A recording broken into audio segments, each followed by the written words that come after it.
আপনি সন্তান জন্ম দিয়ে দিলেন, সর্বপ্রথম কাজ হলো আপনার ছেলে হোক মেয়ে হোক ডান কানে আযান বাম কানে ইকামত দিবেন। এটা হলো একজন সন্তানের প্রথম হক।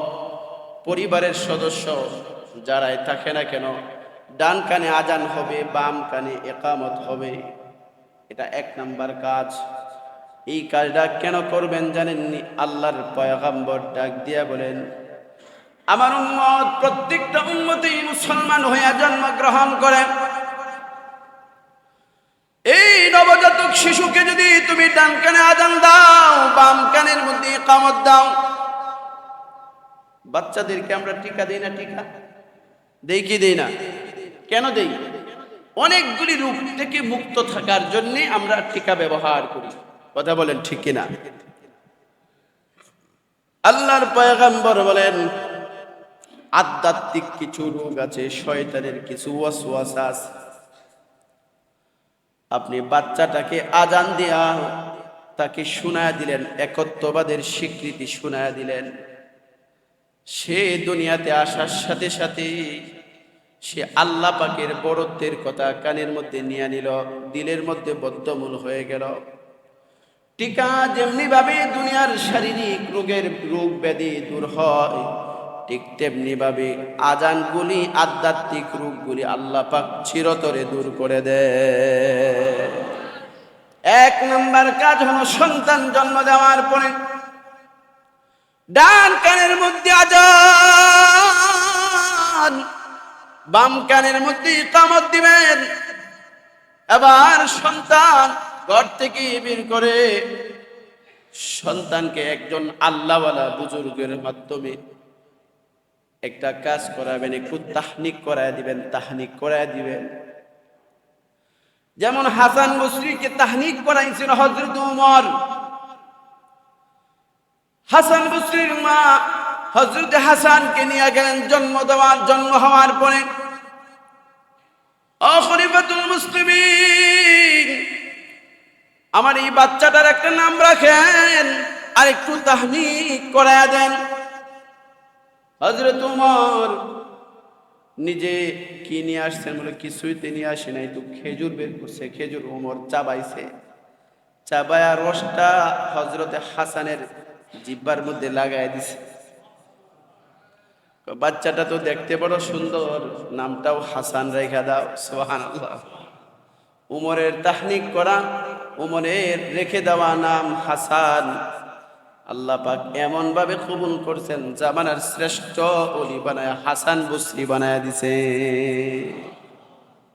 হাসান বসরি হয়ে গেছে। এই জন্য আল্লাহওয়ালা বুজুর্গদের হাতে তাহনিক করানো। 7 দিনের মাথায় আপনি তাহনিক করাবেন, নাম রাখবেন। চুল পরিমাণ ওজন 7 দিনের মাথায় মাথাটা মুন্ডাবেন। মাথা মুন্ডি আপনি এটা ওজন বরাবর স্বর্ণ রূপা অথবা টাকা পয়সা আল্লাহ রাস্তায় সদকা করে দিবেন। 7 নাম্বার দিনের কাজ।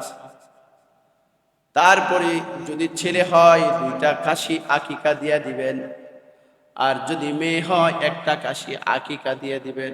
পারবেন না ইনশাআল্লাহ? সন্তান আস্তে আস্তে বড় হইতে লাগলো। সন্তানকে সর্বপ্রথম কি শিখাবেন?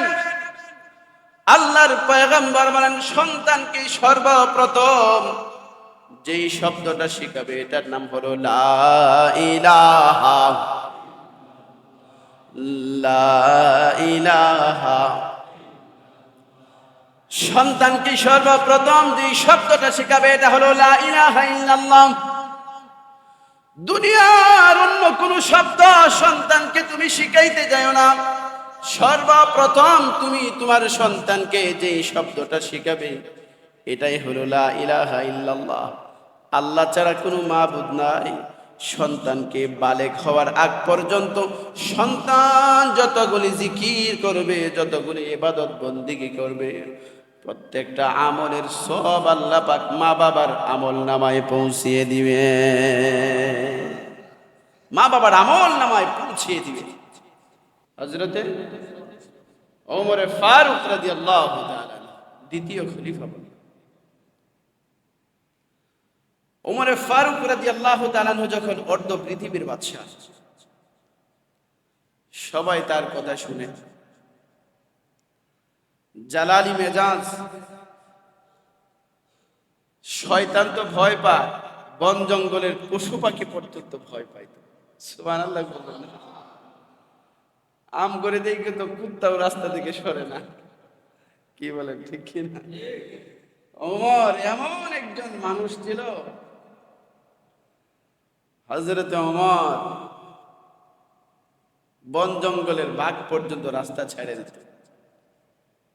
ওমরের জামানা একবার এক কাফেলা রওনা হয়েছে, প্রতিমধ্যে বাঘ রাস্তার মধ্যে বসা, কে যায় বাঘের পাল্লায় পড়তে, ভয় পেয়ে গেছে।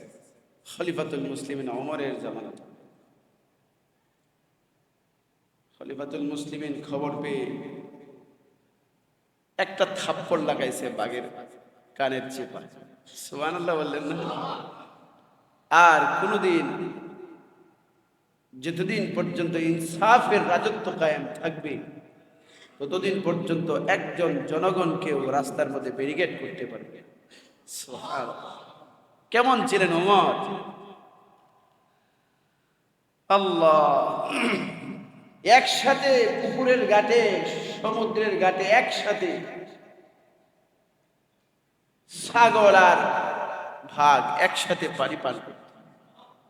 বাঘের এই সাহস ছিল না উমরের খেলাফতের সময়ে এই জমিনে বাঘ ছাগলের শরীরে কামড় দিবে, এই সাহসটা পর্যন্ত ছিল। শুধু কি তাই, এটা তো দুনিয়ার কারামত বললাম, আল্লাহ পাকের সাথে তার সম্পর্কটা, আন্ডারস্ট্যান্ডিংটা কেমন ছিল। আপনি যত কিছুই বাহাদুরি করেন না কেন, সম্পর্ক যদি উপরওয়ালার সাথে হয়ে যায়, আপনার দুনিয়ার কেউ আপনাকে থামাইতে পারবে না। সুবহানাল্লাহ! পৃথিবীর কেউ আপনাকে আটকাতে পারবে না। কোরআনের 21 জায়গায় ওমর যেভাবে চিন্তা করেছেন, ঠিক এইভাবেই আল্লাহ পাক উমরের মানসা অনুযায়ী 21 জায়গায় আয়াত নাযিল করেছেন। আল্লাহর সাথে সম্পর্কটা কেমন চিন্তা করলে, উমরের মানসা অনুযায়ী আল্লাহ পাক আয়াত নাযিল করেছেন কোরআনে কারীমে। সুবহানাল্লাহ বলেন না মিয়া? সেই উমরের দরবারে এসেছে এক ভদ্রলোক, হুজুর আমার সন্তান, কথা শুনেন, আপনি আমার সন্তানের বিচার করেন। সন্তান পাশে দাঁড়ান। সন্তান এই প্রশ্নের জবাবে সন্তান বলে, খলিফাতুল মুসলিমিন আমার একটা কথা আছে। কি কথা বলো? সন্তানের কাছে মা বাবার হক আছে বলে, হ্যাঁ আছে। তাহলে মা বাবার উপর সন্তানের কোনো হক নাই? খলিফাতুল মুসলিমিন বলেন অবশ্যই আছে। তাহলে আমার বাবাকে জিজ্ঞাসা করেন, আমার মাকে জিজ্ঞাসা করেন, আমার হক আদায় করেছে কিনা। এই ব্যর্থ মা বাবা বাধ্য হয়ে খলিফাতুল মুসলিমিনের দরবার ত্যাগ করতে বাধ্য হয়েছে, কারণ মা বাবা জানে সন্তানের হক সময় মতো আদায় করতে পারে না। এজন্য আজকে সন্তান মা বাবার হক আদায় করছে না। খলিফাতুল মুসলিমিন ধমক দিলেন, তুমি কেন এসেছো নির্লজ্জের মতো? তুমি তো তোমার সন্তানের হক আদায় করো নাই, আজকে তুমি তোমার সন্তানের বিরুদ্ধে কেন মামলা দায়ের করলে?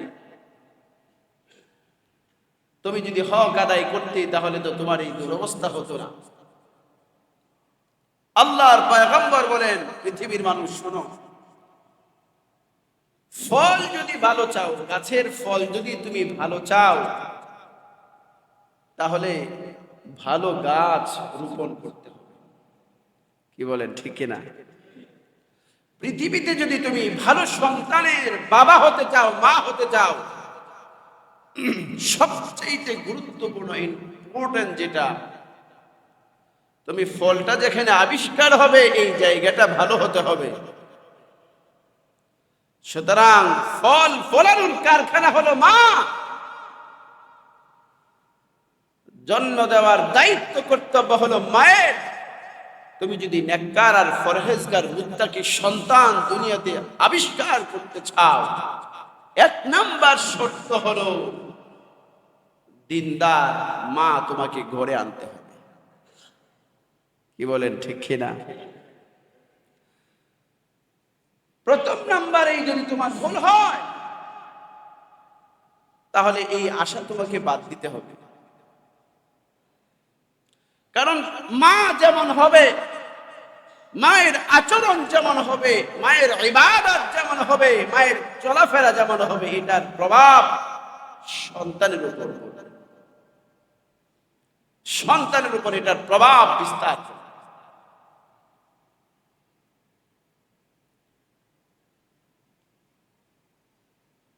আপনার স্ত্রীর পেটের মধ্যে আপনার সন্তান লালিত পালিত হয়, একদিন না, 2 দিন না, 10 মাস 10 দিন পর্যন্ত মা সন্তানকে ধারণ করে রাখে, কম অথবা বেশি। যেই সময়টুকু সন্তান পেটের মধ্যে ধারণ করবে, এই সময়টুকু শুধু পেটকে হেফাজত করলেই হবে না, জবানকে হেফাজত করতে হবে, চোখকে হেফাজত করতে হবে, মায়ের পুরা বডিটাকে হেফাজত করতে হবে। কারণ এটা সাধারণ কোনো বিষয় না। একজন সন্তান, পৃথিবীতে কত মা আছে এমন জীবনে বহু পরীক্ষা নিরীক্ষা করেছে, বহু টাকা পয়সা খরচ করেছে, কিন্তু সন্তান জন্ম দিতে পারে নাই, এমন আছে না নাই? বছরকে বছর, যুগের পর যুগ চেষ্টা করলো, সন্তানের মা হতে পারে নাই। আল্লাহ বলেন, আমি যাকে চাই সন্তান দান করি, আমি যাকে চাই সন্তান দেয়া থেকে বিরত রাখি। এটা আমি আল্লাহর জিম্মায়। পৃথিবীর কোনো মানুষ চাইলেই সন্তানের মা হতে পারবে না। সন্তান পেটে ধারণ করা এটা বড় কঠিন কাজ। আবার সন্তান যে সমস্ত মা বোনেরা ধারণ করবে তাদের ব্যাপারেও রাসূল সুসংবাদ দিয়েছেন, 10 মাস 10 দিন পর্যন্ত বা কম বেশি যদি হয়, আল্লাহর পয়গম্বর ডাক দিয়া বলেন, তুমি যে কষ্ট করে তোমার স্বামীর সন্তানটা তুমি যে পেটে ধারণ করলে, দিনের বেলায় 10 মাস 10 দিন রোজা রাখলে যে পরিমাণ সওয়াব হতো, আল্লাহর পয়গম্বর বলেন সন্তান পেটে ধারণ করার কারণে 10 মাস 10 দিনের আমল নামাই রোজার সমপরিমাণ সওয়াব দেওয়া হয়। সুসংবাদ। এটা আপনি বললেই হবে না। এখন তো অনেক মহিলারা আছে সন্তান পেটে ধারণ করতেই চায়, বিবাহ শাদী করেছে 1 বছর 2 বছর 5 বছর 10 বছর চলে যায়, আগেই পণ্ডিতি করে পরে দেখা যায় সন্তানই হয় না, মেডিসিন খাওয়াইতে খাওয়াইতে সব জান শেষ।